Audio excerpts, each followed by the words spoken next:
I'm very excited because I wanted to tell you something about your film. Okay. So first of all, welcome here in the podcast, Girl with the Camera. Today's episode is about, I would say, psychology of human behavior, let's say. And I welcome director and writer of a short film, Face On, which I have to say, first, when I had a look at it, like just kind of like the synopsis, I'm like, okay, I'm not watching this. Like, this is too creepy. And then I was so curious. So my second reaction was, I have to watch this. Oh. Like, I really have to watch this. So, and this is what I want to talk about, like why we are so fascinated by some weirdos and some people which might be crazy or abnormal. But first of all, please tell me about Face On film. So basically, what is it about? You can introduce this to my viewers and listeners, and then we can dig deeper. Sure. Well, Nicole, thanks so much for having me. And I appreciate you. That's exactly the response I want. I don't know if I want to watch this, but I have to watch it. So yeah, Face On, it's a story about a woman who cuts off people's faces and wears them. But it's also about a lot more than that. You know, it's about our conception of comparison culture today, especially with so much social media, and traditional marketing as well, of always seeing these pictures of people who, they look perfect, or they make so much money, or they have the perfect house or the perfect life or whatever. We're constantly bombarded with these images of, just always comparing ourselves to them. And we know that so much of it is fake. We know there are filters and, Photoshop and, people who rent cars or houses or planes or whatever. But still, every time we see it, I think a lot of us feel that sting inside of us of like, oh man, I'm not exactly where I should be, or I'm not as good as this person because they have this thing. So Face On, in a fun, gory way, tackles these different ideas of, mental health, comparison culture, body image issues, through the lens of this woman who is so obsessed with beauty and appearance that she actually goes out and chops people's faces off. I love it. No, when I watched it, I was like, sometimes I had to cover my eyes, and I'm pretty strong, but it was, I think this is what you want, basically, as a reaction, as you said as well. But I saw the deeper meaning, definitely. And it's so true. Basically, you've written this as well. Yes. So the inspiration, or how was the process, or how long did it take for you to get this together, basically? Well, for the short, which you saw, it's about 5 minutes, and it came together really quickly. We shot it in about a day and a half. We made it for around $4,000. It's one location. It's my apartment right through this door here. And we had a great gritty crew. And the way it came about was that my wife, who's also the actress in the film, she came home, and so it was me and her, and she came home one day and she showed me Martin Scorsese's film, The Big Shave. I don't know if you're familiar with this film, but it's his, I think, if not his very first film, one of his first films. He did it at NYU for a class he was taking there. And it's just a guy shaving his face over and over until blood just is everywhere. And it's this all white bathroom and the blood is everywhere. Yeah. And I thought it was fun, but also like, oh my gosh, like you said before, I was like, I need to stop watching, but I just want to see like what's going to happen. And so she showed me that, and she was like, we could do something like this. And I was like, yeah, who's this Scorsese guy anyway? Like, yeah, we could do this. So that was the impetus for the film Face On, was, how can we make an updated version of this And then I have my wife, who is an actor, and I was like, well, how could we make a female version of this? And from there, it evolved into eventually, a woman who wears people's faces. And then we started to think from there, like, why would someone do this? My original plan was, yeah, she's just going to wear the face, and isn't that weird and creepy? And then people started, well, yeah, but why? Why is she doing this? And so we, from there, very naturally, it didn't take a long time to think about, oh, well, she's obsessed with marketing and magazines and, social media and things like this. It seemed like a very natural progression to why would someone do this? So I would say from the concept to having it in a can, it was very fast, about a month. For the whole thing, we shot it in a day and a half. We had a great team here. I'm in the Los Angeles area, so we had a great professional team that we were able to pull together very quickly. And then from there, we just started sending it out.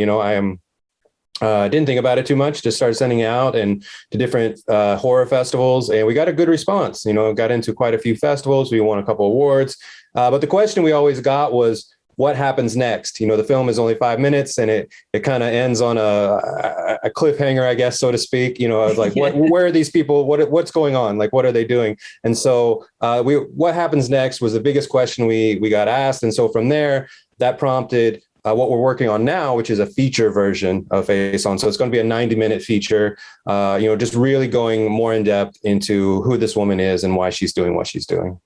How much fun did you have during filming? Oh, we had a blast. Making the short was so fun. Again, it was like a day and a half, and we had a really small team. It was me, my wife, who was the actor, Ashley, our hair and makeup, and then Dan and Andrew, two guys in the film crew. And it was a blast. Like, Ashley, our hair and makeup and effects person, she made the mask. She made it so quickly and, with virtually no money. I was really happy with how it came together, in the end. And, she's a big Tom Savini fan. She's a big horror fan. So she had a blast making that. The guys, Dan and Andrew, they were wonderful crew. They were so willing to get down in it. We were sticking cameras in the freezer, in the shower, just wherever we could, so that was a lot of fun. And then Anthea, she was so fun. And a real trooper. She was in the shower and the cold water. We had to use the cold water because the hot water would fog up the lens. So she's in there, trying to look comfortable, and just chopping up oranges and throwing them across the room and everything. It was just a lot of fun to really see the words that were on the page come to life. And we had such a great team, and, it really flew by. So I felt really blessed that we were able to have, like you said, have such a good time making this weird little creepy film. Because I believe in the end, no matter if you're making sad music or angry film or a strange painting or whatever, I think you should have fun in the doing of it. So that was our goal, and I'm happy to say that's what we did. Awesome. I love it. I loved it. And your wife was great in it. Oh, thank you. Yeah, super, A plus for me. So tell me, what was the reaction of your friends or family when they watched this film?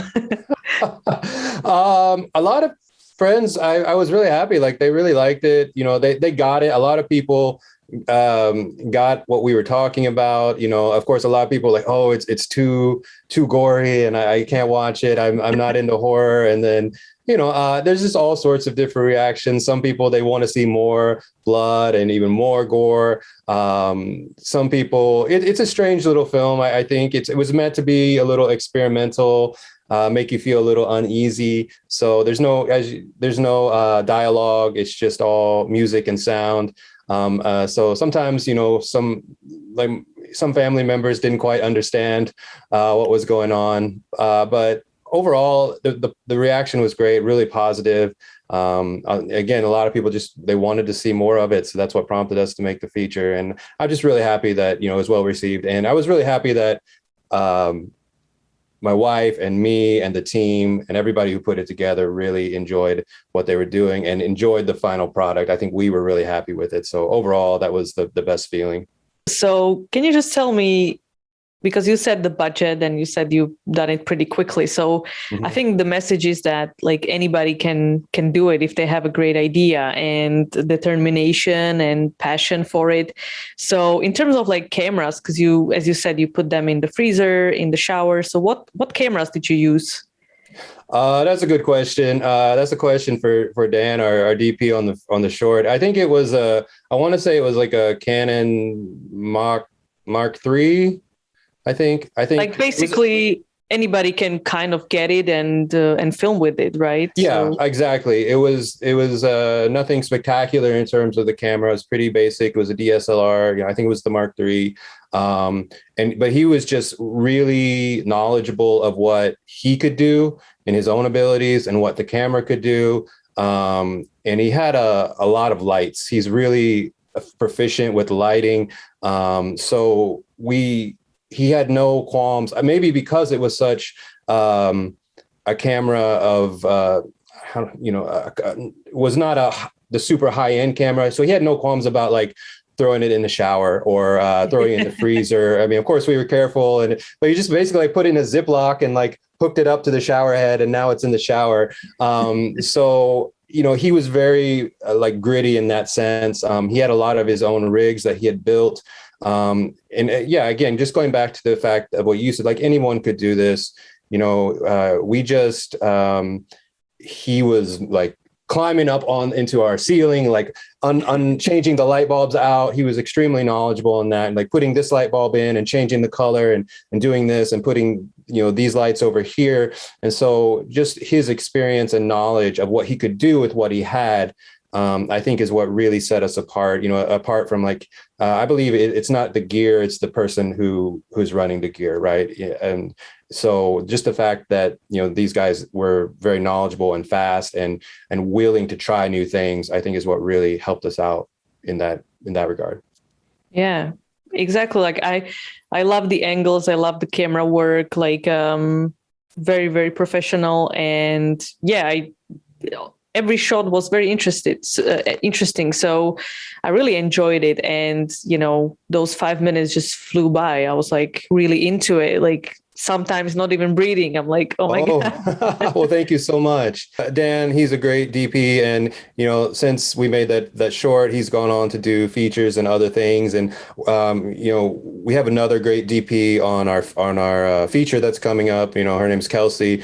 And she also, for me, that's something I really pay attention to as a director is like the angles and the shot, the framing, the choice of framing and things like that. And, Dan was extremely great with that and really added a lot into the short. And now we have going forward into the feature, we have another great DP. Her name's Kelsey Zhu, and she's phenomenal as well. She just can do things with a camera that I don't even know how she does it. But, having these people in our team is really what helped to elevate the story. And I feel like make it look like a lot more than the budget says that perhaps it should look like. So I was really proud of that.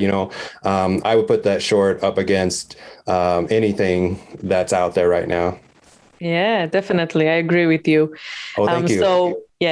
So tell me about the feature. Like, what's the process right now? Are you in the filming process or just screenwriting, or how is it? Well, I've been working on the screenplay for about 3 or 4 years now. So the screenplay, I feel good, and right now we're in the funding stage. So we're doing a crowdfunding campaign currently. We've raised about $40,000 of our $60,000 goal. So feel really good about that. We're really well on our way to reaching a goal. We got about 2 weeks left. I know we're going to make it. And then once that campaign ends at the end of the month, end of October, we're going to go straight into pre-production. We already have the team assembled. We've got a great producer.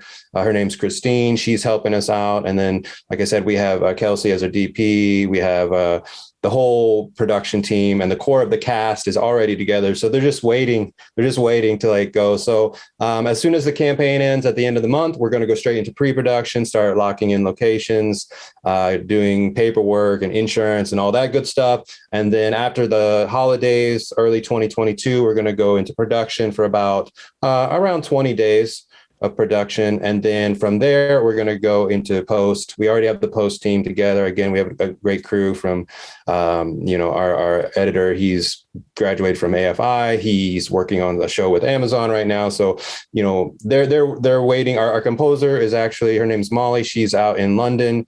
She's a great horror composer. She specializes in film music, specifically horror film music. So she's great. So that the team is also ready to go. So we're ready. We're just gotta complete this crowdfunding campaign, and then we'll be ready to move on. Awesome. I can't wait. I will put the link in the description of this video on my YouTube channel, so people can add in some money if they want, because I definitely would recommend to support this, because I believe it's going to be great.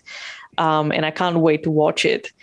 And basically, so I wanted to ask you as well, do you like this concept of creating something that might be disturbing for someone? So do you want to take this direction with the next film, if whatever that happens, whenever this happens? But do you like this concept? Like, are you, or is it just like maybe you do it once and then you move on, or do you want to continue doing that? Yeah, that's a really good question. I know a lot of filmmakers, they tend to like start off in horror and then they do the first horror movie and then they kind of move on. I have ideas for other horror movies. I'm a fan of horror. I got the Nightmare on Elm Street, and we got Critters. So I'm a fan, but I wouldn't say I'm like I don't go super deep. I don't know all the deep cuts of horror movies, but certainly in doing the research for this film, I got a little deeper than I had in the past. But yeah, sometimes when we're doing that research, we're watching a lot of horror movies back to back to back, a lot of like true crime documentaries and things. And I'm like, man, I gotta take a break. And, like next time I'm going to do just like super happy movie. But I would say like, I tend to stay in the genre film area. So the script I wrote before this one was a fantasy. I like fantasy, sci-fi, horror. So definitely going to stay in that realm. I can't say for certain that the next thing I would do would be another horror movie, although, like I said, I do have ideas, but, definitely open also to moving into other areas. But, always I'm going to be in the realm of genre. So it's going to be some sort of science fiction or horror or fantasy thing, and always with some comedy thrown into, so the short film is very experimental. Like I said, uneasy. The feature of this film, the feature version of Face On, is going to also, it's definitely horror and it's got gory elements, but it's also going to have some more comedic elements as well. I'm not going to say it's like, it's definitely not like a Scary Movie or something like that, or of this like slapstick parody, but there definitely are, comedic elements in the film, in the character's reaction, their overreaction to certain things, their underreaction to other things. So definitely there's going to be a fun feeling to the film, along with all the gore and face cutting and things like that. Love it already. Oh. Okay, so thank you. And basically, I want to ask you as well, why do you think we are fascinated? Well, basically what feels sometimes uneasy to watch, but we can't stop. We have to do this. Like, why do you think that is? Like, for example, Squid Game, like a new hit on, they broke all the Netflix records. And people just like, it's so crazy when you think about it, but at the same time, we can relate to it on many levels. So is this the reason why we are fascinated, or why do you think that is personally? Yeah, I think that's a really good question. That's something I've thought a lot about too, is as I'm watching these like horror movies and crime movies, like, oh, I don't want to watch this, so why do I keep watching it? I think the reason is that we are so fascinated, especially with like the character in our film who's a serial killer. Why we are so fascinated with these killers and people like that is that to me, they just they don't care, right? Like they do whatever they want. And I think that's something that really appeals to us, like inside, is like we spend so much time living in so many rules and things that we should do and we're supposed to do. And when we see these people who just so brazenly break the rules, and it's so far out of our normal life, our normal box, and they're just willing to like go that far, I think it's really appealing on a certain level to people to be like, yeah, and I think especially in Face On, where we have a female serial killer, I don't think we see that very often today. And so I think it's a nice, how can I say, like there's a lot like a revenge fantasy, of like maybe especially, I have a lot of women in my team and Anthea, my wife, is the star, and they tell me it's like this fantasy of like, who hasn't, and even as a man, like, who hasn't wanted to, like, when someone is a jerk to you and like cut you off in traffic or says something mean to you, you just want to like, so who doesn't want to do that at one time or another? I'm not saying that's what you should do. I'm just saying it's like, I think we all have that feeling inside of us of like, oh, I would love to just like lash out and like do whatever I want, but we have to like stay in this box. And so when we see someone who's like willing to do that, it's like, oh, it's like we can live a little vicariously through them in this like fantasy world of in this case of a horror movie. Yeah, amazing answer. Like it completely makes sense. And yeah, I mean, playing by the rules the whole time, and all of a sudden we see someone who just does what they want. And yeah, I'm glad you mentioned, because I wanted to point this out, that we have a female serial killer, and we don't see that very often at all. And I think I don't know if this is because it just doesn't happen, but I think it does happen because women are crazy as well, aren't they? Well, you said it, not me. Yes.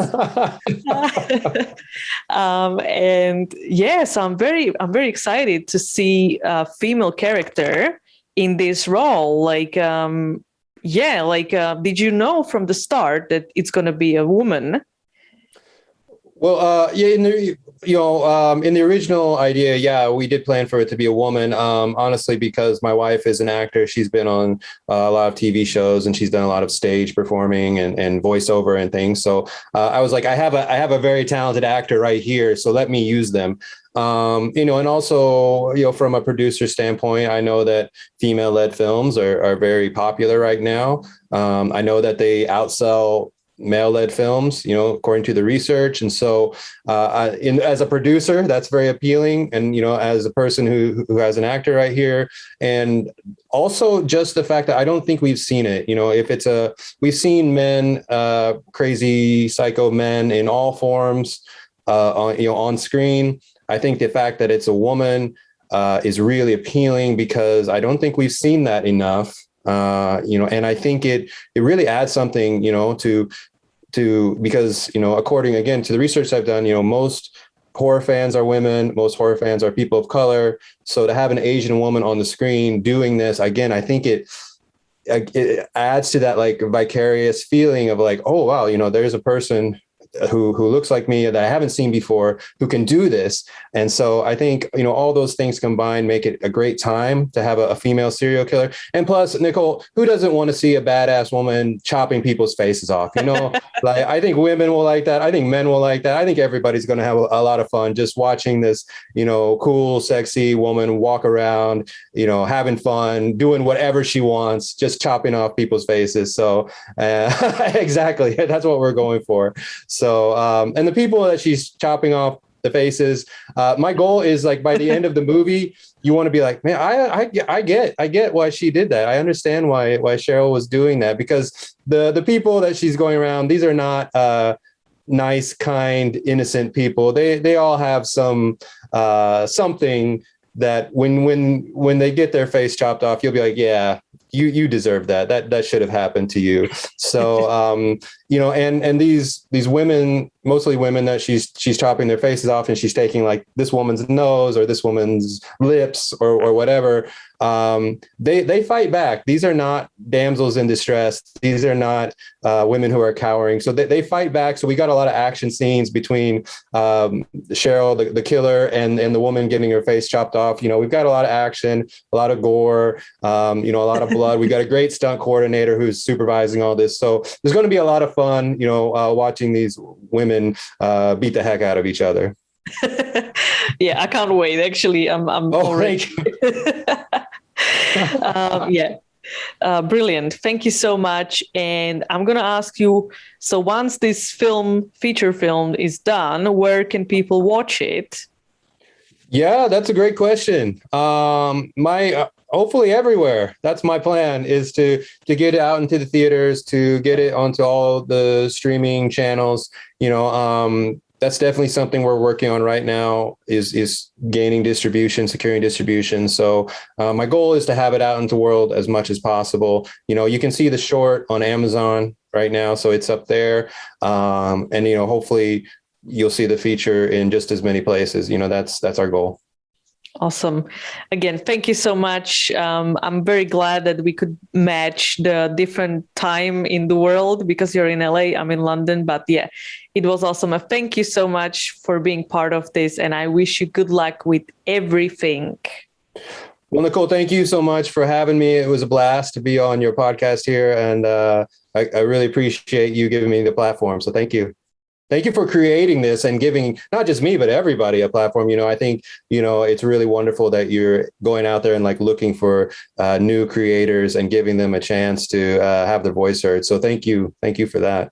I'm very much enjoying it. So welcome. Yeah, it's fun for me. Okay. Thank you so much. And yeah, I'll let you up now, and yeah, keep doing what you're doing. Will do. Thank you. You too.